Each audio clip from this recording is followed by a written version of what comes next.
পঞ্চায়েত নির্বাচনের আগে উত্তপ্ত বাঁকুড়ার বিষ্ণুপুর জয়পুর থানার কুম্ভস্থলে বিজেপি কর্মীদের রোষের মুখে সায়ন্তিকা বন্দ্যোপাধ্যায়। তার নিরাপত্তার দায়িত্বে থাকা পুলিশ কর্মীদের গাড়ি লক্ষ্য করে ইট বৃষ্টি, গাড়ির কাঁচ ভেঙে গিয়েছে। তবে সায়ন্তিকার চোটাঘাত লাগেনি বলে খবর। পঞ্চায়েত নির্বাচনের মনোনয়নপত্র জমা দেওয়া নিয়ে উত্তপ্ত বাঁকুড়া।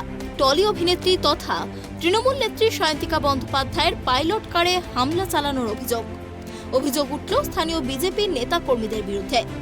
যদিও সেই অভিযোগ অস্বীকার করে বিজেপির তরফে পাল্টা অভিযোগ বহিরাগত নিয়ে অশান্তি করতে এসেছিল তৃণমূল। বিজেপি প্রার্থীদের পঞ্চায়েত নির্বাচনের মনোনয়নপত্র জমা দিতে বাধা দিচ্ছে তৃণমূল। এই অভিযোগ তুলে বাঁকুড়া আরামবাগ রাজ্য সড়ক অবরোধ করেন বিষ্ণুপুরের বিজেপি সাংসদ সৌমিত্র খাঁ। এবার সেখান দিয়েই বাঁকুড়া থেকে কলকাতার দিকে যাচ্ছিল সায়ন্তিকার গাড়ি। অভিযোগ, তার সেই গাড়ির ওপর অতর্কিতে হামলা চালান বিজেপি কর্মী সমর্থকরা। সায়ন্তিকাকে ঘিরে চলে তুমুল বিক্ষোভ।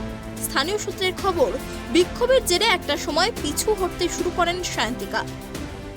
অবরোধ করেছেন, যার জন্য সামান্য লোককে, যারা নর্মাল লোক আছে ওনারা কষ্ট পাচ্ছেন। আমরা ওনাকে বলেছি ওদের গেছে যারা এই পথ অবরোধ করেছে আর যারা গাড়িতে ঢিল চড়েছে, আমরা ওটা লিগ্যাল অ্যাকশন নেব। ওদের গেছে বিজেপির অভিযোগ, তারা যখন নমিনেশন করতে গেছে সেখানে তৃণমূলের গুন্ডা বাহিনী লাঠি নিয়ে ছটা নিয়ে বিভিন্ন জায়গায় দাঁড়িয়ে রয়েছে, তাই তারা যেতে পারেনি। এটা পুরো মিথ্যা কথা। কিছু লোক কিছু জায়গায় দাঁড়িয়ে ছিল, আমরা ওটা ওদের ক্লিয়ার করেছি। ওটা 1 কিলোমিটার বাইরেই ছিল, ওটার জন্য আমরা কিছু করতে পারবো না। লোক দাঁড়াতেই পারে, বাট কোথাও কোনো ভায়োলেন্সে কোনো কথা নেই। এদিকে সায়ন্তিকার পাইলট কারে হামলার ঘটনায় পাল্টা অভিযোগ তুলেছেন বিজেপি নেতা সৌমিত্র খাঁ। তার অভিযোগ, সায়ন্তিকা হারমাত নিয়ে গুন্ডাগিরি করতে এসেছিল। ছেলেরা নমিনেশন দিতে যাবে, এইবার আর কেউ বাঁধ আটকাতে পারছে না।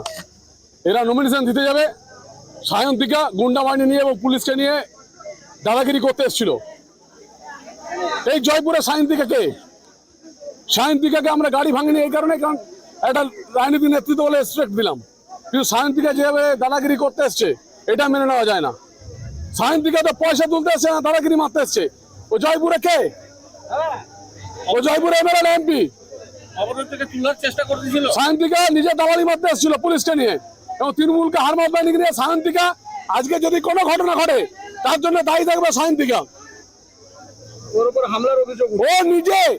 ও নিজে এই যত জয়পুর কতুলপুরে আজ হারমাতি দিয়ে করছে, ও কি জন্য এসছে এখানে? ও বাঁকুড়া জেলার মানুষ। ও বাঁকুড়া জেলার কে? ও তো একজন অভিষেক বন্দ্যোপাধ্যায়ের কাছে থাকে। ও কে? ও এখানে এসছে, তাই এবার নমিনেশন করতে যাবে ছেলেরা, যদি যাওয়া ঘটনা হয় হবে। সায়ন্তিকা কে? সায়ন্তিকা এখানে হারমাত বাহিনী নিয়ে দাদাগিরি মারতে আসছে। ও জানে না বাঁকুড়ার মাটি, ও বাঁকুড়ার মাটি জানে না। এখানে বারবার হেরেছে, হেরো সায়ন্তিকা আবার এসেছে এখানে দাদাগিরি মাত্রে পয়সা তুলতে। বললাম তো একটা কথা, সায়ন্তিকা নিজে হারমারি করতে এসেছিল। মনোনয়ন জমা দেওয়া নিয়ে ইতিমধ্যেই উত্তপ্ত হয়েছে দক্ষিণবঙ্গের বাঁকুড়া জেলা। নমিনেশন জমা দেওয়ার প্রথম দিনেই উত্তেজনা ছড়ায় জেলার বিভিন্ন এলাকায়। ইন্দাসের প্রার্থীরা সময় মতো বিডিও অফিস থেকে মনোনয়নপত্র না পাওয়ায় বিডিও অফিসের সামনের রাস্তায় দলীয় কর্মী সমর্থকদের নিয়ে বসে পড়েন বিষ্ণুপুরের সাংসদ সৌমিত্র খাঁ। বিষ্ণুপুর থেকে সঞ্জীব মল্লিকের রিপোর্ট, ট্রাইব টিভি।